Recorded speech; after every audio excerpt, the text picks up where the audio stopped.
फुलवा बरसे भरे अंगनवा के बहोर ना नदी। फुलवा बरसे भरे अंगनवा के बहोर ना नदी।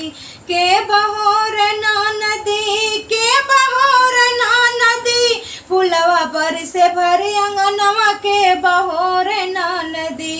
फुलवा बरसे भरे अंगनवा के बहोर ना नदी। 4 महीना रजा गर्मी के दिनवा, 4 महीना रजा गर्मी के दिनवा। हमरे सैया बिन बेनिया के डोलई है ना नदी। हमरे सैया बिन बेनिया के डोलई है ना नदी। फुलवा बरसे भरे अंगनवा के बहोर ना नदी। फुलवा बरसे भरे अंगनवा के बहोर ना नदी। 4 महीना रजा बरखा के दिनवा, 4 महीना रजा बरखा के दिनवा।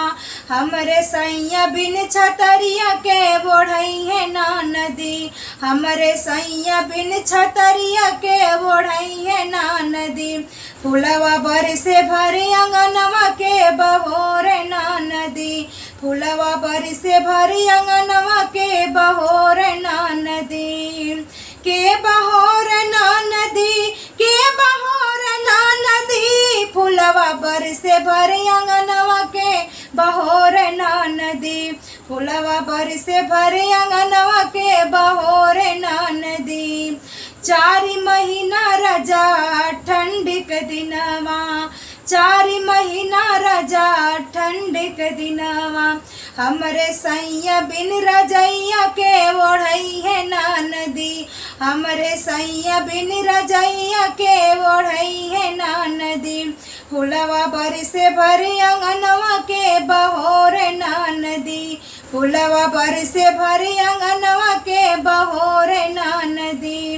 के बहोर ना नदी, के बहोर ना नदी। फुलवा बरसे भरे अंगनवा के बहोर ना नदी। अब तो नैना लड़ी गोरा जा दूसरे मरद से। अब तो नैना लड़ी गोरा जा दूसरे मरद से। सोने के थाली में जेवना परोसो, जेवना न जेवे अपने गरज से। अब तो नैना लड़ी गोरा जा दूसरे मरद से। अब तो नैना लड़ी गोरा जा दूसरे मरद से। सोईला अटरिया चोरवा लूटे मोर कंगनवा रे, लूटे मोर कंगनवा रे। अब के जगाओ पियवा छवले मधुबनवा रे। अब के जगाओ पियवा छवले मधुबनवा रे। ससुर के जगाइला ससुइया दुश्मनवा रे, ससुइया दुश्मनवा रे। अब के जगाओ पियवा छवले मधुबनवा रे। अब के जगाओ पियवा छवले मधुबनवा रे। जेठ के जगाइला जेठनिया दुश्मनवा रे, जेठनिया दुश्मनवा रे।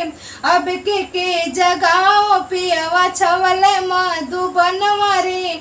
अब के जगाओ पियवा छवले मधुबनवा रे।